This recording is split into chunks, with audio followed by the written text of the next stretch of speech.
Hello, guys, and welcome to the TnF Gaming Podcast. This is episode 3 with me, Travis, and VTM. Hello. And there's something that kind of happened the day we're recording this. We're recording this on February 10th, 2020, if you're listening in like 2022 or something. So we have a couple topics for you today. One of them is going to be Anthem has been given, or BioWare is going to do basically a remake, basically a redo of Anthem. So I brought up the Casey Hudson, who is I think he's like the general manager of BioWare. Basically I'm just going to read his statement and then we'll go from there. So he says, hey everyone, 1 year ago, we were preparing to launch Anthem, a game that represented a big leap into new territory for us as a studio. It was an exhilarating and terrifying experience to go out to the world with something new and different, and we are grateful to all players who have come along with us on this journey. Okay, then. It has been okay, I almost want to stop just on that line, because nobody's thrilled by this journey. Like, there's a few people. There's people that like every game. But anyway, it has been No, Go ahead. we were all thrilled to get fucked by Journey. Or, not Journey. Anthem. Journey. Oh, we were all thrilled to get fucked by Anthem. The band Journey. Yep. It has been a thrill. The band Journey could not make this better. It has been a thrill for us to see the creativity of our players in designing customized javelins and watching them master Anthem's flying and fighting gameplay. I am so proud of the work the team has put into this game, and at the same time, there is so much more that we and you would have wanted from it. Over the last year, the team has worked hard to improve stability, performance, and general quality of life, while delivering 3 seasons of new content and features. We have also heard your feedback that Anthem needs a more satisfying loot experience, better long-term progression, and a more fulfilling endgame. So we recognize that there is still more fundamental work to be done and to bring out the full potential of the experience. And it will require a more substantial reinvention than an update or expansion. Over the coming months, we will focus on longer-term redesign of the experience, specifically working to reinvent the core gameplay loop with clear goals, motivating challenges, and progression with meaningful rewards, while preserving the fun of flying and fighting in a vast science fantasy setting. And to do that properly, we'll be doing something we'd like to have done more of the first time around, giving a focused team the time to test and iterate, focusing on gameplay first. In the meantime, we will continue to run the current version of Anthem, but move away from full seasons as the team works towards the future of Anthem. We'll keep the game going with events, store refreshes, and revisiting several seasonal and Cataclysm content, starting with our anniversary towards the end of the month. Creating new worlds is central to our studio mission, but it's not easy. Sometimes we get it right, sometimes we miss. What keeps us going is the support from players like you. Your feedback gives us guidance on how we can improve, and your passion inspires us with the courage to create. I look forward to working together with your involvement and feedback towards the best possible future for Anthem. Casey. Okay, so right off the bat, I want to talk about the sometimes we get it right, sometimes we get it, sometimes we miss line. I like that they're redoing Anthem. I really do, because I feel like there is a base there for something good. They just didn't follow through on it because they actually were only in development for a year because they're a bunch of morons. The reason you missed, Casey, is because you decided to be in pre-production for 5 years, giving yourself like 12 to 16 months to actually develop the actual game. That is why you missed. It isn't like you had a full development cycle and you just didn't make a good game. Like, you missed because you guys as a company fucked up. So they've been trying to fix it, and like I don't know what they're gonna do. I'd also like more into the story would be great also, I feel like. They're trying to fix a game that's been stuck in beta for a year. Mm-hmm. We beta test the game for them. Yeah, like, that's pretty much what this is saying. It's like, we released a game that was in beta, and it was garbage, and we're going to work on it so we can give you the actual version of the game. It's kind of like Minecraft. Minecraft for years was stuck in beta because they were always working to make it better to get a final product, and then eventually they made one. And that's why. Go ahead. Sorry. And that's pretty much what Anthem is. It's just one big beta, but it was worse than what they expected. Yep. And and people called them out on that shit. And I'm happy to replay through Anthem and see how they progressed. I just don't think that they should charge for whatever they're doing. No, there should not be charges. Because, again, they decided to release the game that they released. Yeah. And then... And there's no excuse. Like, if you're like, oh, we need to fix our mistakes, but we're going to charge you for it. Yeah, pretty much. And that should not... It's kind of like how I had a problem with the Kingdom Hearts DLC. It's like, they fixed their mistakes, and then they charged people for it. While adding a little bit extra content. Yeah, except... Now this seems like they're going to overhaul the whole game. Yeah. The difference is Kingdom Hearts was criticized, but it was not universal. It wasn't like... Yeah. Anthem's on a different level than Kingdom Hearts 3. Yeah, like I said, Anthem is just one big beta. That was a buggy mess of a beta. Oh, yeah. Anthem was one of those games where at first you're like, okay, the combat's not terrible, and you kind of liked flying around, and in a way they had that down a little bit. The issue is the repetitiveness of it, the fact that the game wasn't complete. You go back and talk to people in the hub world, and they would talk about shit that hadn't happened yet in the game. So they didn't have it actually programmed correctly so that people wouldn't be spoiling the game when you're talking to people. That sounds amazing. Yeah. Yeah,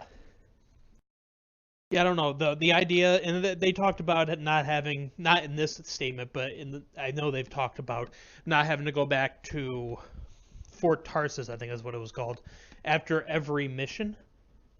You can just continue playing, which I always thought that broke it up kind of weird. Like, it just kind of, you end a mission and it kicks you back to the fort instead of just letting you continue. It's like, well, shit, we have to come back outside anyway. So I hope for the best. I want BioWare to fix it because like I said, I think there's a good base with Anthem. Yeah. I just think they fucked up almost everything else. The fact that all the guns look the exact same. Well, and they said that they're gonna it needs a more satisfying loot experience. So they're clearly gonna work on that. They're gonna work on the progression system. Looks like. Yeah. And that stuff that makes the game better fundamentally. Yeah. I mean, the fact that they need more of those. I can't remember what they call them. When you fought that spider. I don't know if you ever played Anthem. No. Never played Anthem. Okay. I avoided Anthem. I'm riding alone. But anyway, anybody who's played Anthem knows what I'm talking about. You go through this whole thing, and then you fight at the end. You fight this big spider, and that was their one big side mission thing. You did the other one, and it was like at the end you fought the bosses. At the end of it were like two bosses you fought in the regular game. You're just fighting them over again. So it's like they didn't even try on those. They had one unique one, and then two repeated boss fight, and then two recycled ones. And it's like, well, if you just had more of those to break up stuff, maybe this game would have been fantastic. But they didn't have enough time. They didn't have enough time to add different armor sets. I know, because you look the exact same the entire game. You could change the color, which is cool. I don't have fucking shaders like Destiny 2. Yeah. But there was only like a few armor sets. There was only a couple of those little side things. The world was kind of blah for the most part. They straight up fucking lied on the E3 trailer. Because it had like that big thing Who falling. doesn't lie at E3? Probably a lot of people. Guarantee you, The Last of Us 2 looks exactly like that gameplay video. Maybe. Maybe it I'm won't just look. thinking, It won't look like, far off. look at Watch Dogs. Watch Dogs lied to us. Oh yeah, that's an Ubisoft special. Yeah. Anthem lied to us. Yeah, that's an EA special. but yeah, like EA lies to us, saying that Madden's always different, and it's not. yeah, I don't want to get into a Madden rant, but the time where they said that they couldn't do the Pro Bowl because their game couldn't handle all 32 helmets in the same game, and I was like, well, how'd you do it for a decade? Helmet's too strong. You fucking liars. Game too weak. Yeah. And download the Pro Bowl expansion. My Anthem verbiage is a little off because it's been a long time, but that big contraption in the trailer falls over and makes this huge like dust cloud, and then at the end of it, it's like this. There's like this huge like electrical thing you fly into. It looked hype. Let me tell you something. And everybody knows this already. That was a lie. You play the actual game, less hype. Little hype. But at E3, this game was a chatty hype beast. When it released, it was just a weak gimp. What the hell is that monster? Yeah, Anthem was a disease. It was my least favorite game of 2019. It was other people's least favorite game of 2019. You could also double it as the most disappointing game of 2019 because if you went on, Anthem was disappointing because I was kind of hyped for it, and then I started hearing seeing the reports and all that. And it's like, what happened? See, I play them all, baby, and I brought VTM into my world, and he's coming along for the ride. Yeah, I mean, I was gonna play Anthem. I'm just waiting for it to go down. Yeah, I just want him to stop lying. You look at so I didn't hate Mass Effect Andromeda as much as other people did, but there's no garbage. There's no denying that it was a buggy mess at the very least. Game is garbage. BioWare needs to turn this around because I have no reason anymore. I'm gonna play it because I still want BioWare to succeed, but there's no reason for me to get hyped for the next Mass Effect or get hyped for the next Dragon Age game that's coming out because 2 games in a row they released as a buggy mess or just not good. And in some cases, depending on who you ask, both games weren't good. So 3 games. What was the third Inquisition. You got to throw in Dragon Age Inquisition. That was a buggy mess when it released. It was a buggy mess, but that was I liked Inquisition though. I feel like the game isn't as solid as the previous 2. But that's me personally. I never played Dragon Age 1 and 2, but I'm pretty sure Inquisition was liked by most. It was in most people's top 10 list. My point is it was more button mashy than anything. They kind of changed the. That's fine. But my point is, I mean, maybe open world games, maybe you can get away with some bugginess. The issue with Mass Effect is it was buggy in the cutscenes. But yeah, like people's face hurting and not being able to deal with it. Yeah, well, that was just her face. You leave her face alone. Sorry, my face just can't deal with this right now. But anyway, my point is, BioWare has to do something to turn this ship around because do better. Because EA wasn't to blame for Anthem. They were to blame for Anthem for fucking around for 5 years. I'm gonna blame them for not stopping whatever the fuck Anthem was. They should when they were going to release this game, EA should have sat down and be like, all right, let's have a look at this game. Let's see what we're releasing out into the public. Those people don't fucking know what makes a good game. They just see a robot flying around the screen and they're like, shit, this is gonna be credible. Because the people at EA don't fucking know. They just only see dollar signs. Yeah. They easily just put their name next to shit, so that kind of drags them down along with it. And it's that's not good business practice.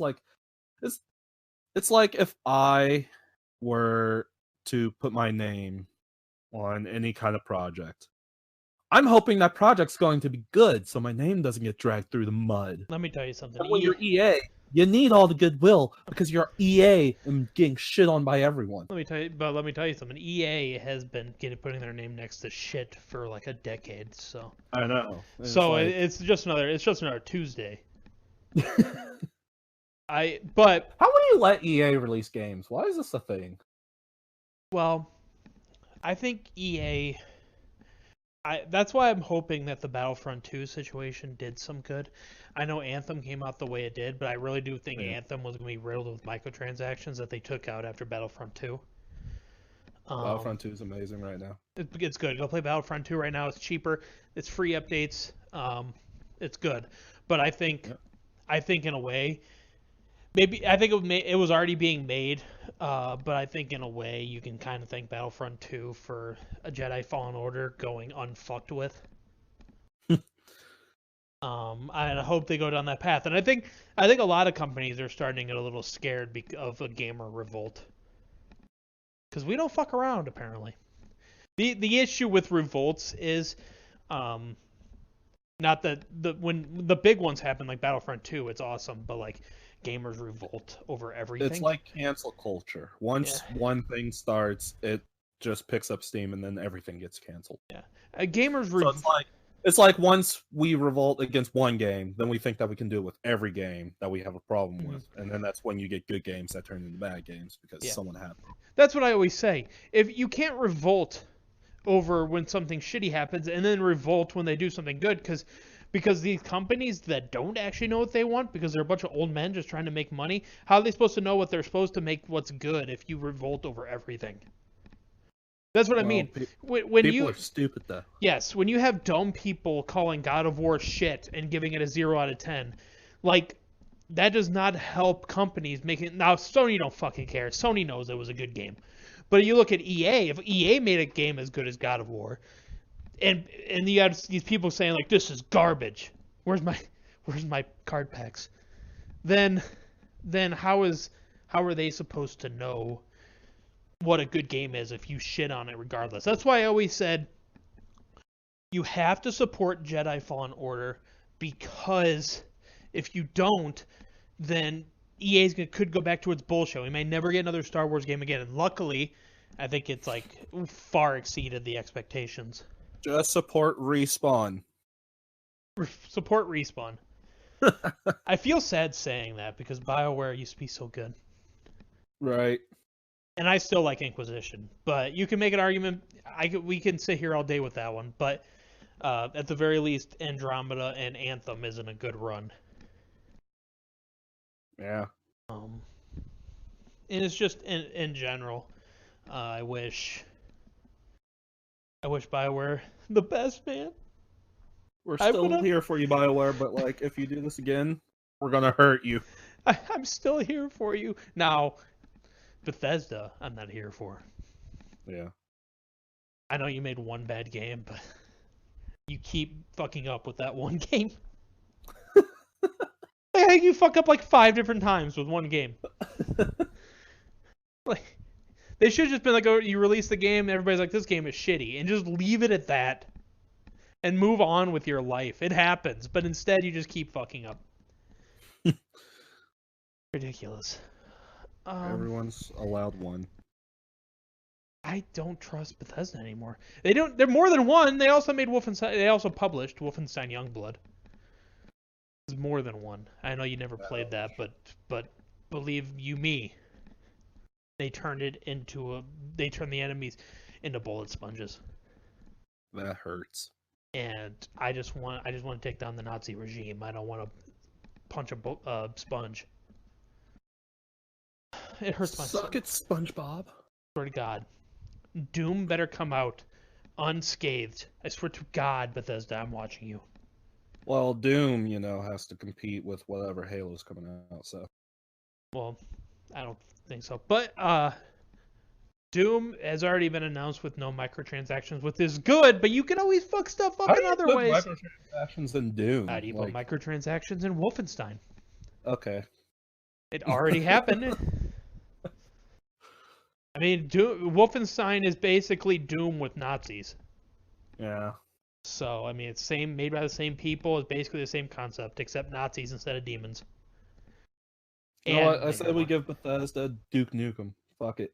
If they're gonna ruin their studio, let them try to ruin it with that game. Listen, I think Duke Nukem is right where it needs to be with Gearbox, a company that only knows how to make a Borderlands game. They make anything else. They make anything else, and it's downhill from that. Like, I know whatever you think about Borderlands 3, like if you compare it, you could compare the Borderlands games to the rest of the series, and it's like, or not the series, but the rest of their games, and it's like garbage. It's like Aliens, Colonial Marines, Duke Nukem. Like, what the fuck are you doing with yourself if you're not making Borderlands? Like, fuck you, Randy Pitchford. Anyway, that's my onslaught on Randy Pitchford. I think I said it every Borderlands 3 stream at least once. So I had to get that out. Randy Pitchford, he is his own podcast amongst himself. Like, that man is something. Yeah, not everybody. Piece of shit comes to mind, but something. Not everybody leaves porn on a USB at a medieval times, but Randy Pitchford found a way. Mixed with said porn, personal company data. What a USB. Dude knows how to like ruin a good game just by talking. He knows how to party. Yeah. Yeah, Borderlands 3 was getting bad reviews just because of him. Like, if you look like, he's the type that, like, if you keep opening your mouth, you're just going to bring down the game itself. Like, we haven't played it, but you keep talking, and we don't like you. Yeah. It's like, you could tell because it's, like, bogus reviews. Like, I know Borderlands, and this isn't Borderlands. And it's like, well, regardless, again, what you think of Borderlands 3, it was pretty Borderlands. Yeah. Like, you don't have to like it as much as 2, but it was Borderlands. So if the person's saying this wasn't Borderlands, it's like, it kind of was. So yeah, you don't have to like it as much, but it was. But that's that's the quick thing. I know we kind of got off of Anthem, but I do wish Anthem the best. I swear to God, it better be free or at the very least like $10, or we will be back. I will revolt. And I am here to say that I'll probably end up getting it anyway because I got a podcast to run. But that doesn't mean I'll be happy. That doesn't mean I'll be happy about it. I'll talk about it by myself with ATM Sense quietly. Yep. And that's fine too. I'll judge in quiet. Yeah, that's fine too. Because it doesn't sound like they're adding story stuff. It sounds like they're just adding the stuff around it. I don't know. Maybe if you added the stuff around it, the story would stick out more. But the story was kind of, I don't know. I don't know how to feel. It was a thing. I don't know. It was, like the last mission was like, why God? I was hoping for the best with that last mission. I'm like, can you at least give me a fantastic conclusion? Never mind. And then it was like, the best part of that game was that cutscene showing that war before the game even happened. And you're like, I want to be in this game. Right here, this game. With the cuts, with the back, with the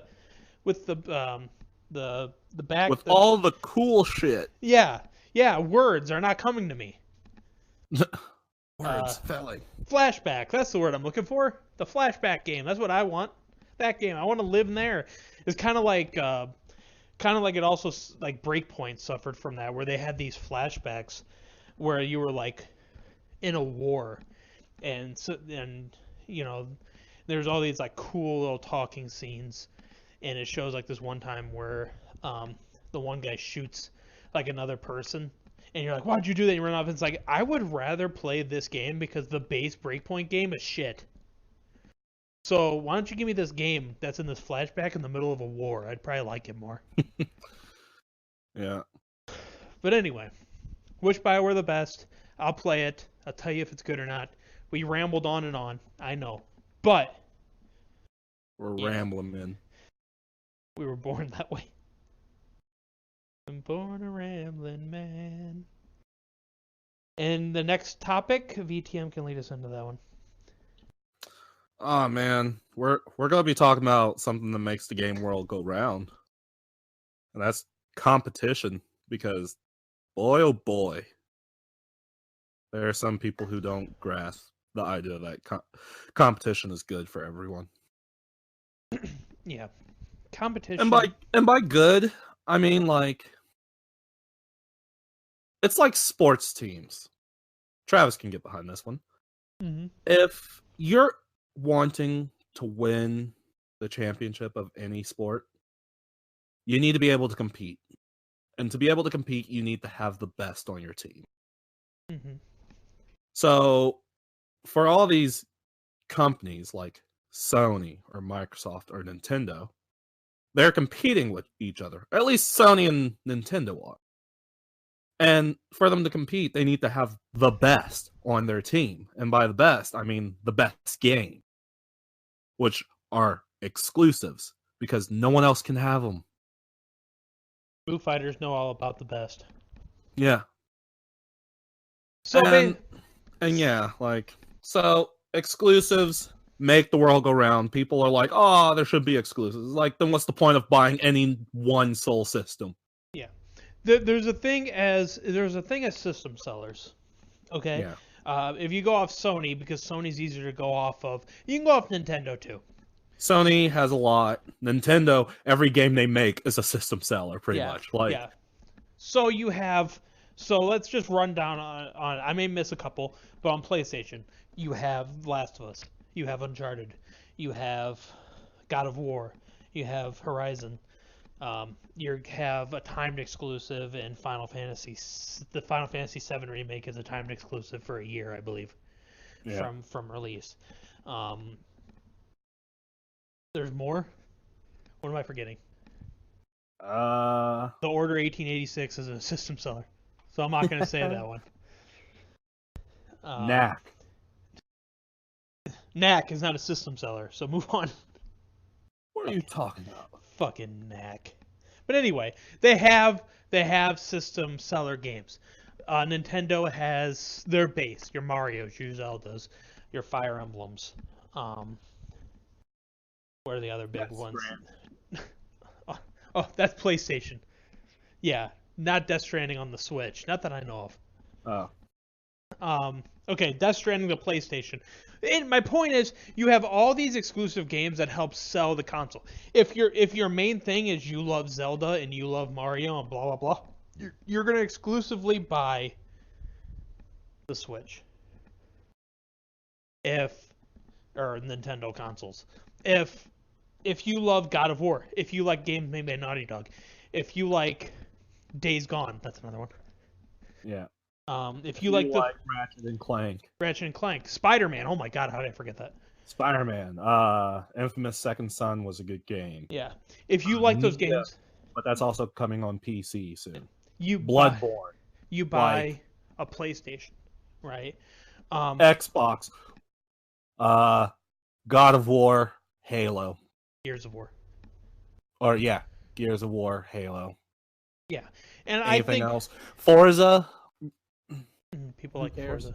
People do like it. Gran Turismo is a thing, so yeah. And the thing is the PlayStation and Nintendo having so many good exclusives to help sell their consoles. That's what led to Xbox buying these companies, buying Ninja Theory, and so now, what was the game Ninja Theory made? Why am I not good with names today? Why do I suck? The game about mental health. Setsuna's Journey or something like that. Yeah, but Hellblade, that's what it was. So you have the second one of those coming to Xbox. You have, Ori was already on Xbox, but Will o' the Wisps is coming to Xbox and not PlayStation. The thing is, my point is, when you have all these exclusives on PlayStation, you have all these exclusives on Nintendo, it's forcing Xbox hand to try harder. Even though the Xbox One, in terms of exclusives, was a failure, as it's gone on, they bought out more companies hoping to make better games. It's forced Xbox to have to try harder, because at some point, just having fanboys isn't going to get you through. Yeah. But it doesn't help that they're like, oh yeah, the first year of our new Xbox, no exclusive. And it's like, what? Why would I buy it then? Yeah. Well, why would I want this? Well, I'm okay with that. But yeah, I'm just thinking, it's like, you have new consoles coming up, and it's like, why should I buy a new Xbox when there's not going to be new games? You know what? You shut up, VTM, and I want to buy both. I'm happy to play it on Xbox One. Thank you very much. Well, I want to buy an Xbox One, but I have no reason to because I don't want to spend that money for like 2 games franchises. Like, There's more. I mean, there's more than that. yeah, but I'm just saying, like, so, Be- franchises that are going to get new games. yeah, and I don't really just want to shit on Xbox. I want to. No. I want to talk It just about. happens that we're shitting on Xbox because Yes. they're the weakest when it comes to competition. Yes, but that's not why. I want to talk about the people who pretend like every game should be on everything. They are a plague. Because I don't think they realize how this shit works. They're the types whose parents were like, "Oh, everyone should get an award for playing in the game." The reason you get games like God of War and Spider-Man and blah blah blah is because they are doing it. They use those games. They make the best games possible because they want to sell their consoles. Nintendo does the same thing for the most part. Let's not jump back into Pokemon. They want to be the best there ever was. And so at some point, regardless of what Xbox is doing, at some point they have to if they want to keep up. Sure, they're always going to have money. They're fucking Microsoft. But they need to actually try to keep up with Sony and Nintendo. And to do that, if you just had every game on every console, first off, I think the quality would go down. Yeah. I really do, because I think it pushes it to make the best games possible. Quality would go down, and whoever has the cheapest would easily start winning. Like, whoever has the cheapest console would start winning. Mm-hmm. And that's something we could talk about here. The PlayStation is kind of buying their time for when they want to announce the price. And I love it. Mm-hmm. Because it's competition, right? If Xbox comes out cheaper than you would think, and Sony's like, oh yeah, and then it's like $50 cheaper, you're like, okay, well, that's what competition does. Yeah. It's like gas prices or gas stations. One gas station might have gas for like, I don't know, whatever, like $3.50 a gallon. Mm-hmm. Gas station down the road might have it for $3 because they want you to come buy gas from their gas station because they want you to spend your money there. Yep. Same thing with consoles. So if a console is like $300, or if Xbox is like $300, PlayStation can be like, "Oh, ours is $250." Yeah, and it depends. We want you come buy ours. Yeah. We have games and it's cheap. It depends what you're looking for, right? If you're looking for multiplayer games, it really don't matter what you buy between Sony and Xbox. But if you're you guys can discuss that in the comments. You can flame it out.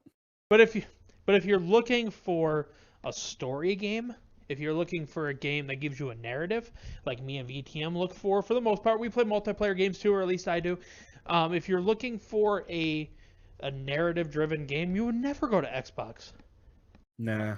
But I think Xbox getting Obsidian and Xbox getting Ninja Theory and Xbox getting all these things, hopefully they're pushing towards that. Because it seemed to be people were pushing an agenda that story games were dead when they're not dead. It just so happens that if you go on Twitch, all the multiplayer games are the most popular because all the 12-year-olds just want to play League. Or if Fortnite. Story games are dead, then you can just say TV and movies are dead. Yeah, because Jedi Fallen Order just sold over like 10 million copies. Yeah. So it's not dead. If you make a good game, God of War sold fastest amount of PlayStation copies in like the history of their existence, and then Spider-Man came out the same year and broke that record. So in 2 games in the same year story games broke Sony's sale records. Hellblade was such a force of nature, and that's a story-driven game. Mm-hmm. And so, in the difference, like I said, multiplayer games are also good. There's just less exclusive multiplayer games. Yeah. There are, but there aren't. There's just less exclusive. And I think that's not really Sony's focus. I think Sony's focus is more on story-driven, and I think Microsoft has some micro or multiplayer stuff in the works. I know Ninja Theory is doing some sort of thing with multiplayer outside Hellblade 2. But yeah, you have anything to add?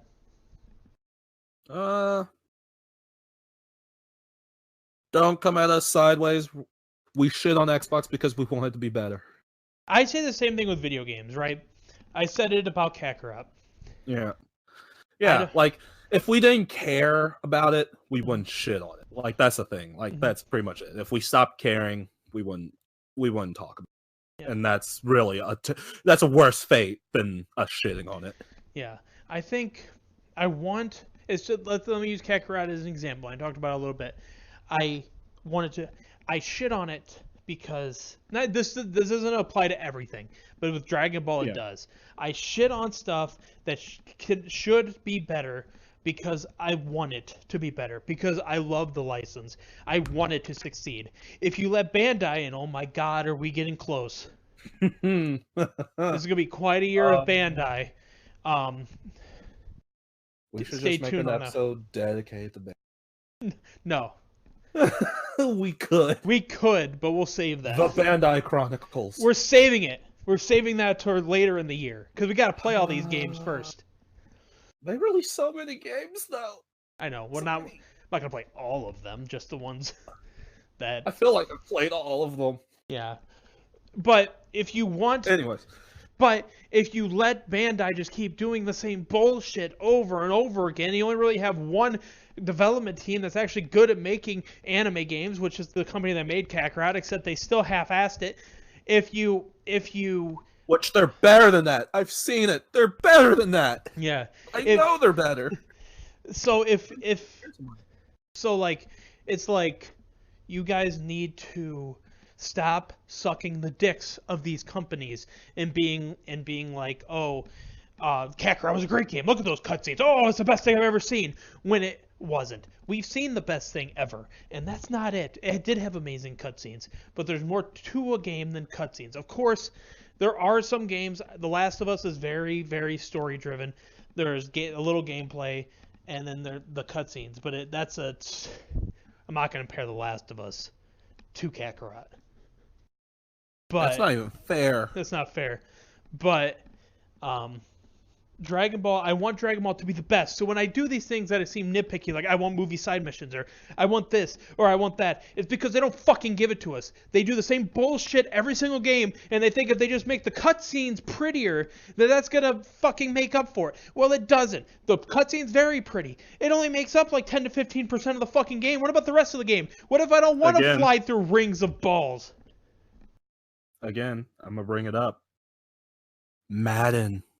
Well, it's the same thing.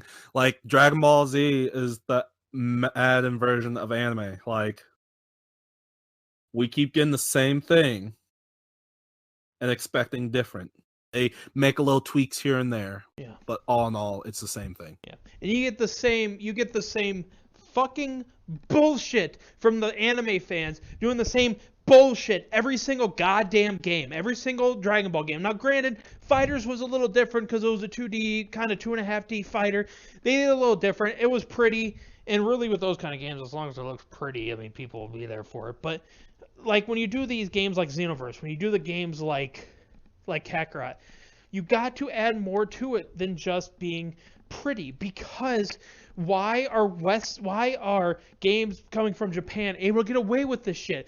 In other games, people would go, graphics aren't everything. But a Dragon Ball game comes out and the graphics are pretty and cutscenes, and people want to act like it's the greatest game of all time.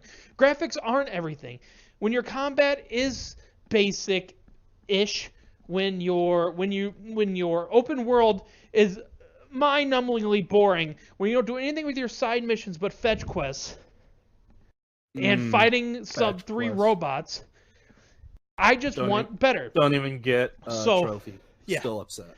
So you set us up for future, when we do future podcasts, when games actually start coming out, and that's just what it is. We, most of the time, except for The Quiet Man and Metal Gear Survive, and Extinction, which Extinction may be the more lesser known, but I think it was $60. I played it for like 30 minutes. I'm like, you know what, guys, I'm done. Gross. I just unless the game was just utter shit. Most of the time, I want a game to succeed. I want to play it because I'm excited to play it. I'm excited to play games coming up that are anime games because I like the anime. But I understand what's going to happen. Oh, I know what's going to happen, and we'll be here covering it right to your face. And I know this episode was all over the place because we had a few topics. And send those anime tubers to us. We'll tell them what's up. Oh my god, those people are the worst. I hate them. I hate them so much. They're they're the worst. Like at what point do you just they lie to us harder than like Bandai lies to us? Yeah. Like, what the fuck? At what point push for a better game? The anime YouTubers that do the video games, a prime example. If you just sit there and caress Bandai's balls every single time they release anything, how do you expect a game to get better? How do you expect Bandai? They're just going to be like, these games are going to sell no matter what because people are. Ugh. They're like the people who would tell me that at least we got Dragon Ball Super when I would constantly shit on Dragon Ball Super. It's like, no, we've had better. I've seen better. We can do better.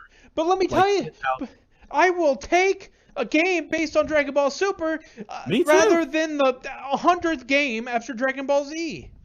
I hate Dragon Ball Super, but never played it in the game before. Like, I would take that over getting Dragon Ball Z for the 30th fucking time. And that was as much over the span of like 20 years. As some of the fun we had with Kakarot, it's hard to get over the fact that we're just playing through the same story again, knowing that a new show fucking exists.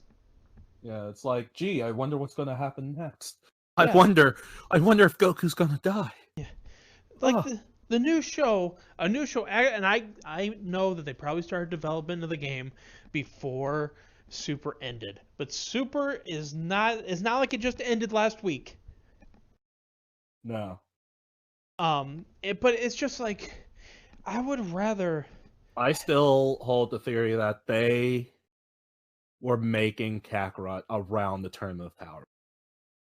Because again, they kind of make references, or at least they had passed the Goku Black arc for sure. Yeah, because they make references kind of to the Goku Black arc. Well, then have a game that's super detailed that leads through that arc, and then if you want, I don't know. Maybe I have a feeling they're gonna do that. They're gonna do a game just like Kakarot, but it's gonna be super, and I'm down with that. But I would have rather you just waited and released that game. Yeah. Instead of releasing this game, because it's not like it's a refresher. I don't need a refresher. If only Bandai had a competitor for anime games. Kind of like how EA used to have Midway as a competitor. Because Blitz was a thing. Mm-hmm. Midway. I miss Blitz. Blitz and the NBA Hang Time. So yeah. good. And people are like, well, what about those young kids that have never seen Dragon Ball? Then sit their fucking ass down in front of one of the old ones. There's like 100 Dragon Ball games. Something that CC2 is good at is recreating anime for games. Like, again, if you've never seen Naruto, you could play the Naruto Storm games 1 to 4 and know the story of Naruto. Yeah, but is there really any better? Like, I don't feel like there's a shit ton of Naruto games before that one. Not really. Like, so that makes there was like a different fighting game for Nintendo, like the GameCube. There was Uzumaki Chronicles and whatnot. Like, there were a couple. Yeah, but it's not like the Dragon Ball games were. Who has the main one? I can't believe. I'm not going to go on a big rant because I'm sure when it comes to Bandai, I'll go on enough rants this year. Stay tuned. There's 2 franchises coming up with games coming out that I don't even watch a lot of anime. But there's 2 games coming out with 2 anime franchises that I enjoy that I am going to lose my shit on Bandai this year. At least one of them for sure because I already know. I can already tell I'm going to just rant on both of them. I don't really care. I have no regrets. I do not want to rant on a game. I want to play them first. I'm going to play them first. Yes. Believe me. I will play the first My Hero Academia game so I can understand what the difference is between the first one and the second one, just so I can then shit on the second one for probably not even changing, but charging me full price for it. I'm not gonna do that. I am, because I want to go in fully prepared for how much Bandai is about to fuck me. If I look it up and it's cheap, I'll play the first one. Yeah, but that's really the gist of it. Is like, if it's cheap enough, I will just start off with the first one. I'm not happy about it. Even if it's not cheap, I'm probably going to start off with the first one so I can understand what the fuck they changed in the second one. So even with us shitting on it, I do like to play the games before I give my full-on opinion. I feel like that's the only way you can before you can give a full opinion. Yeah, but the one coming out in a couple weeks, the trailers don't look that great. The game just doesn't look that great. It looks like a generic arcade fighting game. Yeah, it's One Punch Man, by the way. I'm not gonna. One Punch. That game's coming out. That one kind of snuck up on me. I enjoyed the first 2 seasons of the anime. I've enjoyed. You know what they could have done instead of a fighting game? An RPG where we get to make our own hero. That would be cool. That's what I feel. Or that could also be My Hero Academia. That's what I mean. What? Merge the franchises. They're pretty much one in the same, aren't they? I like that idea. Except Bandai would not. They would just, instead of I would like to create my own ability, but they would just make you create or pick from select few. Well, it's like Dragon Ball Xenoverse. It's like we all want to make our own characters in Dragon Ball. Yeah. And then they let us. No, just let us make our own heroes. Yeah, even though Xenoverse sucked. Yes. But that's neither here nor there. That's not against our point. Well, I'm just saying, 1 and 2. They could take the aspect of Xenoverse of creating our own character. Mm-hmm. And just put it on other games. Just do it. They already do copy paste games anyways. Why not just do it with that formula too? But see, here's how I feel, right? Here's how I feel. You don't have to do the create a character yet with those games because they're both somewhat newer in terms of anime. I know My Hero is done 4 seasons. That's the kind of franchise that needs the Kakarot treatment. Not Dragon Ball. Dragon Ball Z doesn't need this high quality cutscene action. You could save that if you want to do Super. CC2 give Attack on Titan the Kakarot treatment. CC2 should have done a My Hero game. CC2 should just do every anime. Well, if they have the time. Yeah, and that's not going to happen. But I feel like either that or just fire everyone. I'm not really sure what other companies good at making good gameplay and what. Yeah, Bandai has their basic companies and whatnot, but I always thought if you gave Dragon Ball and My Hero just the anime license to, if you gave the anime license to say Sony, and that'd be awesome. Insomniac, Insomniac would probably make a Dragon Ball game with a brand new story. No, we can't give Insomniac anymore. They still have to make a Wolverine game and a Hulk game, and an Iron Man game. And every other game that I want them to make. That's not happening. A Superman game. I want a Superman game. Damn it. That's not DC, why you hate me? And then just get Guerrilla Games to do The Archer. Green Arrow? No, that's DC. Oh, Hawkeye. Hawkeye, because they already have the shooting down with Horizon Zero Dawn, so they can easily do a Hawkeye game. Everybody's dead. Woo. Yeah. But anyway, that was way off. We went on a rant because things are going to happen in the next few weeks on this podcast because games are coming, and I'm scared. I'm not. I'm ready for this. My body's ready, but I'm still scared. I'm ready for this anger. Anger-induced rant. But that's something to look forward to. Bandai games. Yeah. This podcast was a little shorter than the other ones, but we only had a couple things to talk about.